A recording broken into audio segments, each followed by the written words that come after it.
Il faut bien voir que l'orientation est faite de plus en plus par des algorithmes. Algorithmes d'Affelnet à la fin de la troisième, algorithmes de Parcoursup. Ces algorithmes sont certes nécessaires, mais si on laisse se développer la seule logique de l'algorithme et la logique de la note, bien sûr tempérée par quelques remarques, certes, mais enfin, c'est ce qui finit par triompher de manière assez manichéenne, sans qu'il y ait de l'autre côté un enseignement qui se structure avec une colonne vertébrale qui est celle de l'apprentissage et de l'aide à l'orientation, comme on le fait en Suisse, comme on le fait au Canada, comme on le fait en Allemagne, je pense que nous allons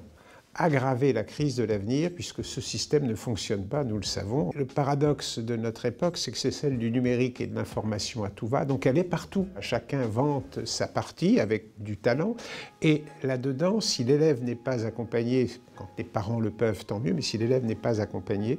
nous arrivons effectivement à j'allais dire, à des phénomènes d'abord d'autocensure, de méconnaissance et surtout des effets de mouton de panurge, parce que les communautés aussi finissent par créer des effets négatifs dans ce sens.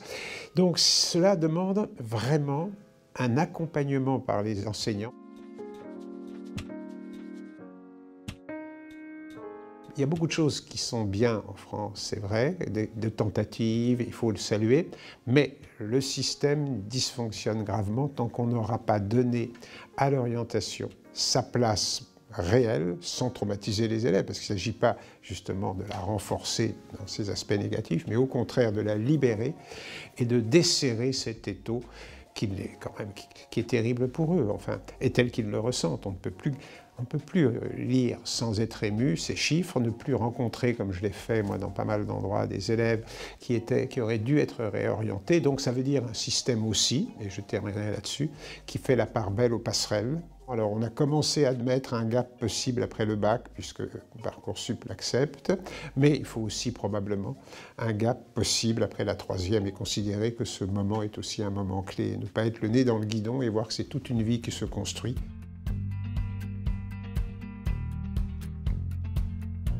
Je dirais d'abord créer justement au sein de l'établissement une force de l'orientation qui sera avec un professeur référent certifié qui coordonne, parce que c'est vrai que d'autres professeurs sont impliqués, le professeur principal et d'autres professeurs. Donc c'est créer cette espèce de force qui n'existe pas à l'heure actuelle. Alors la seconde proposition, ça, soit c'est qu'il faut former en formation initiale les enseignants à cette question de l'éducation au choix à l'orientation, si on veut qu'elle soit un jour positive en France, et former les enseignants à cela pour une fois, ce sera remettre, j'allais dire,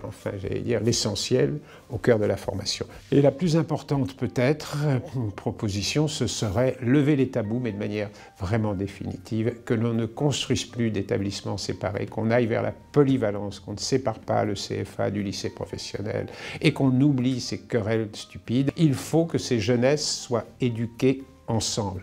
Mais si on ne lève pas ces préjugés, on aura toujours cette vision, effectivement, où on ne lit pas les formations sérieusement, on les discrimine, et on entendra toujours dire, à la fin de certains cours ou de certains conseils, on va t'orienter, dans le sens, tu vas être puni. Ça, il ne faut plus jamais l'entendre.